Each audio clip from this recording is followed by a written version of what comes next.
Hello students, आज हम करने वाले हैं कुछ ऑपरेशंस ऑन मैट्रिसेस। इससे पहले वाले लेक्चर में हमने जाना था कि मैट्रिसेस क्या होती हैं, कुछ इंट्रोडक्शन देखा था, कुछ डिफरेंट टाइप्स की मैट्रिसेस देखी थी, जैसे square matrix, null matrix, identity matrix, या और भी बहुत सारी देखी थी। अगर आपने पिछला लेक्चर नहीं देखा हो तो एक बार पहले वो जरूर देखें। आज हम करने वाले हैं कुछ उनके ऑपरेशंस। ऑपरेशंस इसलिए इंपॉर्टेंट है क्योंकि जब आगे कुछ क्वेश्चंस आते हैं तो उसमें हम ऑपरेशंस का यूज करेंगे। ठीक है, तो आइए देखते हैं क्या है पहला ऑपरेशन। पहला ऑपरेशन है एडिशन। एक्चुअल में ऑपरेशन क्या होता है? ऑपरेशन वो चीजें होती हैं जो हम अपने मैट्रिक्स में करेंगे। एडिशन करेंगे, मल्टीप्लीकेशन करेंगे, डिवाइड करेंगे, सब्ट्रैक्शन करेंगे। ठीक है, तो कुछ रूल्स होते हैं, कुछ रूल्स होते हैं जो डिफाइंड और हमें उनके हिसाब से ही अपने मैट्रिक्स में कोई चीज परफॉर्म कर सकते हैं। ठीक है, तो देखते हैं सबसे पहला एडिशन क्या बोल रहा है। एडिशन क्या बोल रहा है, आपके पास दो मैट्रिक्स है, एक ए है और एक बी मैट्रिक्स है। अगर आपको a प्लस बी निकालना है तो इसका मतलब क्या होगा कि a ij पे जो भी एलिमेंट प्रेजेंट है उसको ऐड करो b ij के साथ। अब इसका मतलब क्या है, ये ij सेम लिखा हुआ है तो इसका मतलब क्या होगा, अगर a12 पे कोई एलिमेंट प्रेजेंट है तो उसको ऐड कर दो b12 से। अब a12 किसका एलिमेंट है? a मैट्रिक्स का। b12 किसका है? b मैट्रिक्स का। ठीक है, दूसरी बात, सबसे इंपॉर्टेंट बात क्या है, दोनों का ऑर्डर भी सेम होना चाहिए। अगर A आपका 3x3 है तो B भी 3x3 होना चाहिए। अगर किसी का भी ऑर्डर कम ज्यादा होगा आप एडिशन नहीं कर सकते हो। तो सबसे इंपॉर्टेंट बात, ऑर्डर सेम होना चाहिए। दूसरी बात, सेम एलिमेंट पोजीशन जो होगा ऐड होगा, मतलब जिनकी पोजीशन सेम होगी सिर्फ वही ऐड होंगे। आप ऐसा नहीं कर सकते हो कि आप A12 को B22 के साथ ऐड कर दो, ये पॉसिबल नहीं है। ऑपरेशन गलत हो जाएगा, मैट्रिक्स गलत हो जाएगी। ठीक है, ये क्या मैंने बोला, applicable only when A and B are comparable. Comparable का मतलब क्या होता है, जब दोनों सेम होंगे। सेम कब होंगे? जब उनका ऑर्डर सेम होगा। ऑर्डर सेम का मतलब अगर ए है 3x3 तो बी भी होनी चाहिए 3x3 और तब आप उन दोनों को ऐड कर सकते हो। क्लियर? इजी था। ठीक है, अब एडिशन दो प्रॉपर्टीज को फॉलो करता है। एडिशन दो प्रॉपर्टीज को फॉलो करता है, एक है कम्यूटेटिव, एक है एसोसिएटिव। कम्यूटेटिव आपको पता है क्या होता है, a प्लस बी बराबर होगा b प्लस ए के। मतलब आप किसी भी नंबर को आगे रखो, किसी भी मैट्रिक्स को पीछे रखो, कोई डिफरेंस नहीं होगा। मतलब अरे जैसे सिंपल होता है 2 प्लस 3 करो या 3 प्लस 2 करो, आंसर क्या आ रहा है? 5। सिमिलरली आप a प्लस बी करो, b प्लस c करो, आंसर सेम आएगा। सेम वही बात है एसोसिएटिव की। एसोसिएटिव का मतलब क्या है, एक बार आप b प्लस सी करो और उसका जो आंसर है उसको a के साथ ऐड कर दो, या एक बार a प्लस बी करो और उसका जो आंसर है उसको c के साथ ऐड कर दो, दोनों सेम होगा। अगर आप किसी अपनी मैट्रिक्स में एक नल मैट्रिक्स को ऐड कर दें, अगर हम अपनी किसी मैट्रिक्स में नल मैट्रिक्स को ऐड कर दें, या किसी नल मैट्रिक्स में अगर हम किसी मैट्रिक्स को ऐड कर दें, हमारा आंसर सेम आता है, दैट इज सिमिलर, जो हमारा एक मैट्रिक्स है। सिंपल बात में बोलूं तो 2 plus 0 equal to 0 plus 2 equal to 2 होगा। यही कहानी हम मैट्रिक्स में भी बोल रहे हैं। क्लियर? ठीक है, अब बात करते हैं सब्ट्रैक्शन की। सब्ट्रैक्शन में इतना कुछ नहीं होता जितना इसमें होता है एडिशन में। क्यों? सबसे पहली बात, अगर आपको a में से b को माइनस करना है, अगर आप चाहते हो कि आप a में से b को माइनस करो तो सबसे पहले आपको b का नेगेटिव निकालना पड़ेगा। b का नेगेटिव निकालना पड़ेगा मतलब वैसे तो ये लॉन्ग प्रोसेस है, बुक्स इस तरीके से ही समझाती है कि पहले आप b का नेगेटिव निकालो, सारे एलिमेंट्स के आगे माइनस साइन लगाओ, फिर उसको इसमें प्लस कर दो। आप सिंपल तरीका भी कर सकते हो, आपको इतना ज्यादा करने की जरूरत नहीं है। सीधा आपके पास एक मैट्रिक्स है a, एक मैट्रिक्स है b, a में से b को माइनस कर दो, सारे एलिमेंट एज इट इज जैसे माइनस करने, साइन का ध्यान रखना है। ठीक है, तो ये इन लोगों ने सिर्फ बताया है, बुक्स में ये बताते हैं इसलिए ताकि आप कंफ्यूज ना हो या फिर आप गलत तरीका ना लगा लें। साइन का ध्यान रखना है। ठीक है, अब बात करते हैं स्केलर मल्टीप्लिकेशन। अभी हमने नॉर्मल मल्टीप्लिकेशन की बात नहीं करी है, ये एक स्केलर मल्टीप्लिकेशन है। स्केलर का मतलब क्या है, मैंने कोई भी एक कांस्टेंट नंबर ले लिया है। स्केलर का मतलब क्या है, मैंने कोई एक कांस्टेंट नंबर लिया, उसको अपनी मैट्रिक्स में अंदर मल्टीप्लाई किया। मतलब अगर मैं अपनी किसी मैट्रिक्स को एक कांस्टेंट नंबर k से मल्टीप्लाई करती हूँ, इसका मतलब क्या होगा कि वो k वाला नंबर मेरे हर एलिमेंट के साथ मल्टीप्लाई होगा, तब वो कहलाएगी स्केलर मल्टीप्लिकेशन। अभी हम दो मैट्रिक्स की मल्टीप्लिकेशन की बात नहीं कर रहे हैं, अभी हम सिर्फ एक मैट्रिक्स में कुछ ऑपरेशन परफॉर्म कर रहे हैं, उसकी बात कर रहे हैं। ठीक है, मैंने क्या किया है, एक कांस्टेंट नंबर लिया है, उसको अपनी ए मैट्रिक्स से मल्टीप्लाई करने का मतलब क्या होगा, हर एलिमेंट के साथ उस नंबर को मल्टीप्लाई करेंगे। आगे क्वेश्चन में आएगा, एग्जाम्पल आएगा तो आपको ज्यादा क्लियर हो जाएगा। ठीक है, ऐसे ही इस स्केलर की कुछ प्रॉपर्टी है कि अगर आप किसी दो मैट्रिक्स का एडिशन कर रहे हो और उनके बाहर आपने लगा दिया है एक स्केलर, तो ये किसके बराबर होगा, एक बार स्केलर इससे मल्टीप्लाई होगा, एक बार स्केलर इससे मल्टीप्लाई होगा। अगर आपको कोई क्वेश्चन में प्रूफ करने के लिए आता है तो आप ये करोगे, ठीक है। दूसरी प्रॉपर्टी क्या कह रही है कि आपके पास दो स्केलर्स हैं जिनको आपको ऐड करना है और फिर उसको मल्टीप्लाई करना है एक दूसरी मैट्रिक्स के साथ, तो क्या कर सकते हो आप एक बार इस वाले स्केलर को इससे मल्टीप्लाई करो, फिर प्लस कर दो एक बार इस वाले मल्टीप्लाई करने के बाद। नॉर्मल ऑपरेशंस हैं, ये हम कहाँ लगाएंगे, ये हम अपने क्वेश्चन में लगाएंगे, लेकिन हमें एटलीस्ट आइडिया होना चाहिए कि ये किस तरीके से काम करते हैं। आगे हम देखेंगे कि एक्चुअल में हम दो मैट्रिसेस को कैसे मल्टीप्लाई करते हैं। अभी तक हमने क्या सीखा, हमने दो मैट्रिसेस को ऐड करना सीखा, दो मैट्रिसेस में से सबट्रैक्शन सीखा, एक मैट्रिक्स पे स्केलर किस तरीके से काम करता है हमने वो देखा। नेक्स्ट हम क्या देखेंगे कि दो मैट्रिसेस को हम आपस में मल्टीप्लाई कैसे करते हैं। तो चलो बच्चों क्वेश्चन देखते हैं। एक क्वेश्चन, बढ़िया सा क्वेश्चन, क्या बोल रहा है क्वेश्चन, हमारे पास एक ए मैट्रिक्स है, हमारे पास एक बी मैट्रिक्स है, हमको निकालना है 3a माइनस 4b। सबसे पहले देखो यही एग्जांपल आपको दिख गया स्केलर मल्टीप्लिकेशन का।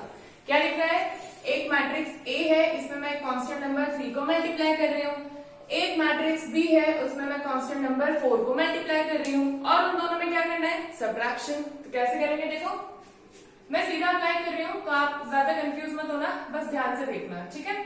3a का मतलब क्या होगा, इसके हर एलिमेंट को 3 से मल्टीप्लाई करना है, तो कितना हो जाएगा, 3 3 9, 3 7 21, 3 5 15 और 3 9 27।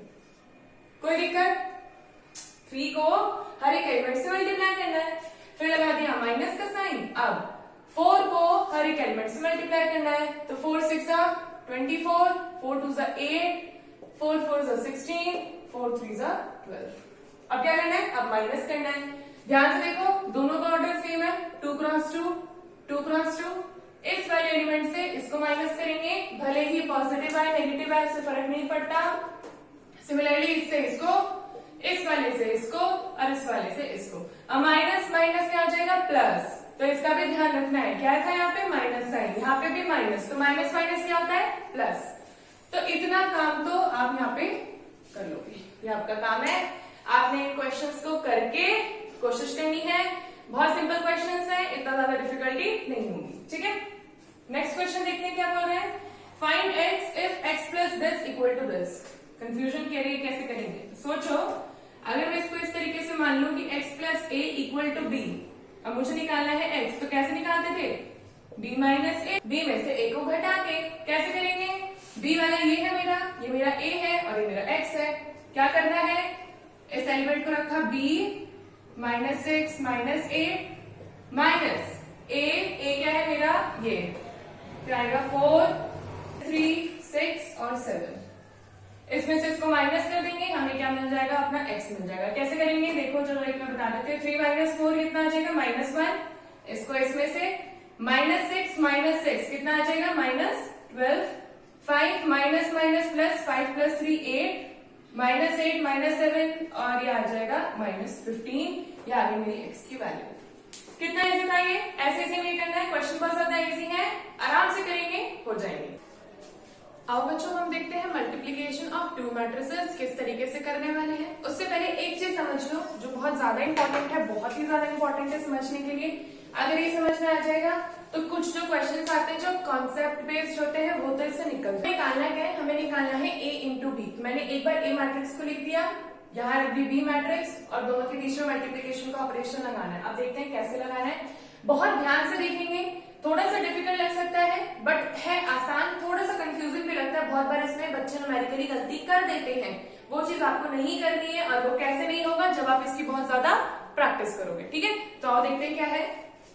सबसे पहली बार हमेशा हमारा ऑपरेशन इस तरीके से और यहाँ से इस तरीके से लगता है, मतलब जो आगे वाली मैट्रिक्स होती है उसमें हम इस तरीके से काम करेंगे, जो दूसरी वाली मैट्रिक्स होती है उसमें इस तरीके से। अब क्या है समझो, पहले वाले एलिमेंट को पहले वाले एलिमेंट के साथ मल्टीप्लाई कर दिया, फिर लगा दिया प्लस का साइन, दूसरे वाले एलिमेंट को दूसरी के कॉलम के साथ, मतलब रो इंटू कॉलम के ऑपरेशन लगेंगे, rho into column, rho into column, rho into column, rho into column. अब क्योंकि एक रो दोनों कॉलम से मल्टीप्लाई होगी, तो पहले तो एक रो का एलिमेंट इससे मल्टीप्लाई हो गया, फिर ये -1 इससे मल्टीप्लाई हो जाएगा और ये हमारा एक एलिमेंट बन गया। अब दूसरा एलिमेंट कैसे बनेगा, इसी रो को दूसरे कॉलम से मल्टीप्लाई करना है, मतलब रो 1 कॉलम 2। क्या करना है, रो 1 कॉलम 2। तो रो 1 2 इंटू 3, फिर प्लस -1 इंटू 1। सेकेंड क्या है, रो 2 कॉलम 1। रो 2 में क्या है, पहला एलिमेंट 3 और कॉलम 1 में पहला एलिमेंट क्या है, -1। फिर प्लस रो 2 में सेकेंड एलिमेंट है 4, कॉलम में भी सेकेंड एलिमेंट क्या है 2। तो ये हो जाएगा इस तरीके से।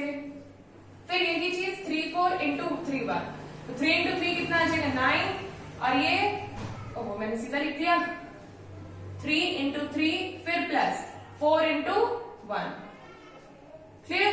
ऐसे ही 1 इंटू -1 क्या आ जाएगा, 1 इंटू -1 फिर प्लस 5 इंटू 2, और ऐसे ही ये थर्ड रो सेकंड कॉलम के साथ 1 इंटू 3 प्लस 5 इंटू 1। अभी इस तरीके से लिखा मैंने इसलिए ताकि आपको समझ पाए हमने क्या करा है। ये तो हम डायरेक्ट भी कर सकते हैं क्योंकि बहुत सिंपल है इसकी कैलकुलेशन होती है। तो क्या आ जाएगा इसका आंसर, सीधे तौर पे -2 -4 6 -1 5 -3 और 4 2 8 आ जाएगा 5, 3 3 9 9 10 11 13, -1 और 10 9 और 3 प्लस 8।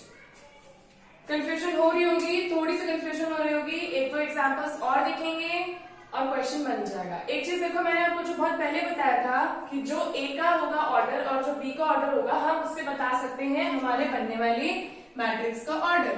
तो मैंने आपको पहले ही बता दिया था कि हमारी जो मैट्रिक्स बनेगी उसमें 3 रो होंगी और 2 कॉलम होंगे। क्या बताया था, 3 रो 2 कॉलम। एक तरीके से वैसी बनी जैसा हमारा ये था, जैसा हमारा आगे वाला मैट्रिक्स था। तो इसलिए याद रखना ऑर्डर बहुत इंपॉर्टेंट है हर मैट्रिक्स के लिए। अगर आप ए बी निकाल रहे हो तो आगे ए होगा पीछे बी होगा। ए बी कम्यूटेटिव नहीं होता। जैसे हम क्या करते थे, एडिशन में a plus B equal to B plus A बोलते हैं, लेकिन मल्टीप्लीकेशन में मैट्रिक्स में नहीं बोलेंगे।